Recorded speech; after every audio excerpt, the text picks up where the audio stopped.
So, you're passionate about travel, and you're thinking, can I turn this into a real business? The answer is absolutely yes. Today, we're going to build the ultimate roadmap to do just that. We're talking about taking that passion and making it profitable. If you've ever wondered how to make that leap, stick around. I mean, does this sound familiar? You're the one everyone comes to for trip advice. You secretly love the thrill of planning itineraries more than almost anything. You've thought about it, dreamed about it, but where do you even start? Well, you start right here, because that journey from daydream to day job begins with one crucial step. And that first step is your business plan. Now, hold on. Don't let your eyes glaze over. This is not some stuffy 100-page document that you write once and then shove in a drawer. No way. Think of this as your expedition map. It's your compass, your guide. It's the one piece of gear that's going to keep you from getting lost in the woods. So here's our route for today. We're going to break this down into 5 key stages. First, we'll scout the territory to find your perfect niche. Then we'll figure out how to get people excited to join your expedition. That's attracting clients. After that, we get into the nitty-gritty of running the show, managing the money that fuels it all, and finally, planning for some serious long-term success. All right, let's dive into part 1, finding your niche. Look, before you can lead anyone on an adventure, you've got to know the landscape like the back of your hand. You have to decide, where exactly are we going with this? And you have options. The travel world is massive. You could be the expert in heart-pounding adventure trips, ultra-luxe getaways, making family vacations seamless, handling corporate travel, or maybe focusing on sustainable ecotourism. The main takeaway here, you can't be everything to everyone. You've got to pick a path. And this slide shows you exactly why that's so important. If you're a generalist, you're out there competing with literally everyone, including the giant booking websites. Good luck with that. But when you specialize, ooh, that's a game changer. You become the go-to expert. You build real authority. You have way less competition, and guess what?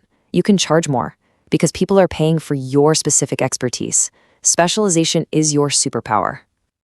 Okay, so you've planted your flag. You know your niche. Now for part 2, how do you get clients? How do you get people to sign up for your expedition and trust you to be their guide? Well, you're going to need a solid marketing plan. Your professional website is your home base. A blog is where you prove you know your stuff. Social media, especially visual ones like Instagram and Pinterest, they were basically made for selling travel. Add in some smart email campaigns and good old-fashioned networking, and you're putting yourself exactly where your ideal clients are looking. And when they find you, you need a smooth process to turn their interest into a booked trip. It's really just 3 simple steps. First, the inquiry. They raise their hand. Second, the consultation. This is your time to shine, listen to them, and wow them with your expertise. And finally, the booking. That's it. A simple, clear process built a ton of trust. Here is a quick break.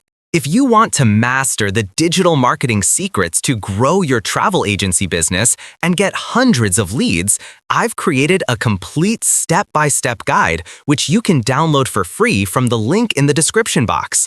Now, let's continue. Now, with clients knocking on your door, you better have your house in order. So let's talk about part 3, running the show. This is your base camp, all the behind-the-scenes logistics that make those incredible journeys possible. One of the very first things you need to sort out is your business structure. It's the legal box your company lives in. And for most new agencies, an LLC or limited liability company is a really popular choice. Why? Well, to put it simply, it builds a legal wall between your business finances and your personal finances. It's a layer of protection you definitely want to have. And of course, in this day and age, you need the right tech. We're talking about access to a global distribution system, or GDS, to book travel, a good CRM to keep track of all your clients and conversations, solid accounting software, and a great website. These aren't just costs. They're investments that are going to make you so much more efficient. Which is the perfect segue to our 4th section, managing the money. You can have the best plan in the world, but if you don't have fuel for the expedition, you're not going anywhere. In business, that fuel is cash. So what do you need to plan for financially? Here are the usual suspects. You've got your legal fees, your tech costs, a budget to get your marketing off the ground, and please do not forget professional insurance. On top of that, you might have some industry membership fees and, critically, enough working capital to keep the lights on while you're waiting for those first commissions to roll in. So what's the bottom line? What's a realistic number? Well, for a home-based agency just starting out, you're probably looking at a range of about $10,000 to $25,000. Seeing that number, it kind of makes it feel real, doesn't it? It takes it from a vague dream to a tangible goal. Okay, so how do you make that investment back? Primarily, there are two ways. The first is the traditional way. Commissions from suppliers, the hotels, the cruise lines, the tour operators. The second, which is becoming more and more important, is charging your clients a direct service fee for your professional time and expertise. A really healthy business will rely on both. Now listen up, because this is probably one of the most critical financial lessons for a new agent. It's all about cash flow. Let me paint a picture. You book an amazing trip for a client in January, but they're not actually traveling until June. Well, that means the supplier isn't paying you your commission until after they travel, maybe in July. You did the work 6 months ago, but your bills, they're due every single month. That gap, that's the cash flow trap, and you have to plan for it. And that brings us to our final section, Part 5, Planning for Success. You've got your map, you've got your gear, you've got your fuel. How do you actually know you're on the right track? You track it. You use what are called Key Performance Indicators, or KPIs. These are the numbers on your dashboard that tell you if the engine is running smoothly. You're not just hoping for the best, you're measuring your progress. Things like your booking volume, how many clients come back to you, how many leads you turn into sales. These numbers tell the true story of your business's health. And you can use those metrics to set some really clear, concrete goals. Your first year might look something like this. Get the website live in the first month. Book your first 5 clients within the first quarter. Maybe hit a big booking milestone by the end of the year. When you break a huge goal down into smaller steps, it suddenly feels so much more achievable.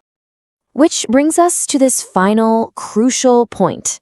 That business plan, your roadmap, it's not carved in stone. It's a living, breathing document. The market will change, you'll learn new things. You have to pull that map out regularly, at least every quarter, check your position, and be willing to adjust your course. That's how you stay on track. And that's our journey for today. We've gone from that initial spark of an idea all the way through to building a successful, sustainable business. So, really, there's only one question left. What's the very first step on your roadmap?